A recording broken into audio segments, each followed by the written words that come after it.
Meanwhile, the campus chaos in the U.S. is escalating. Dozens of demonstrators took over a building at Columbia University in New York.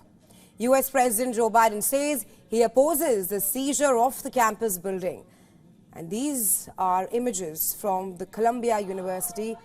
Demonstrators entered Hamilton Hall, the site of student demonstrations dating back to the 1960s. The demonstrators have also barricaded the entrances.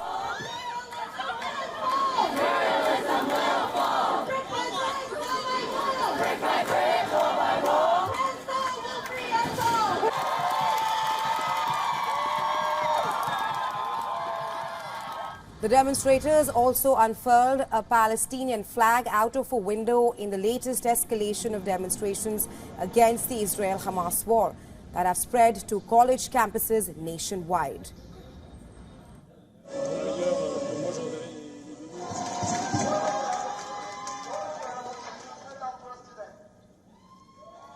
Sloganeering and tensions are also running high in the United States of America.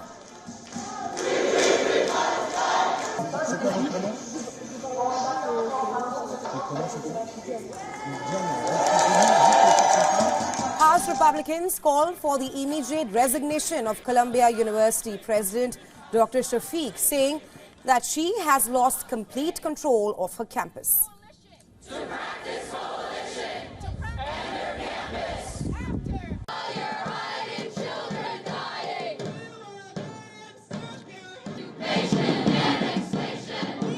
The crowd in Columbia was chanting for Hamas. They're waving Hezbollah flags, Hamas flags. Hamas endorsed the crowd in the protest within an hour before we began to speak there on Wednesday.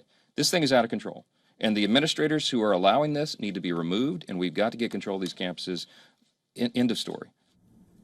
Moreover, New York Police Department NYPD personnel were spotted near Columbia campus. The officers were seen in their riot gear with helmets, bats and riot shields. House Speaker Mike Johnson mentioned that NYPD was not invited and also they won't take any action unless asked to.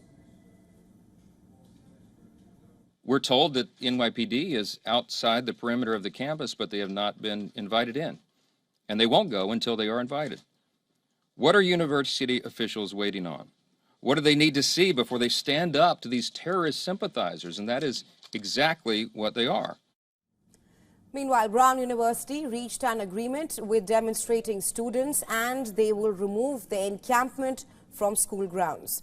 The move represents a first major concession from American colleges amid relentless student demonstrations that have taken place in the past few weeks in the United States of America.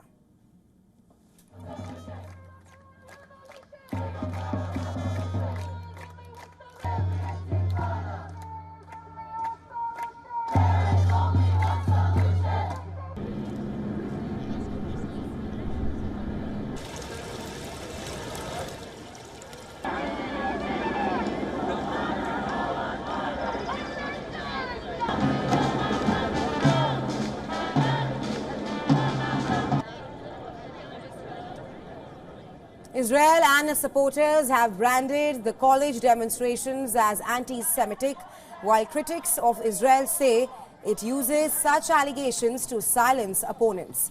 Meanwhile, the UN Human Rights Office has said that it was troubled by heavy-handed actions taken by U.S. security forces to break up these demonstrations, the pro-Palestinian demonstrations on college campuses.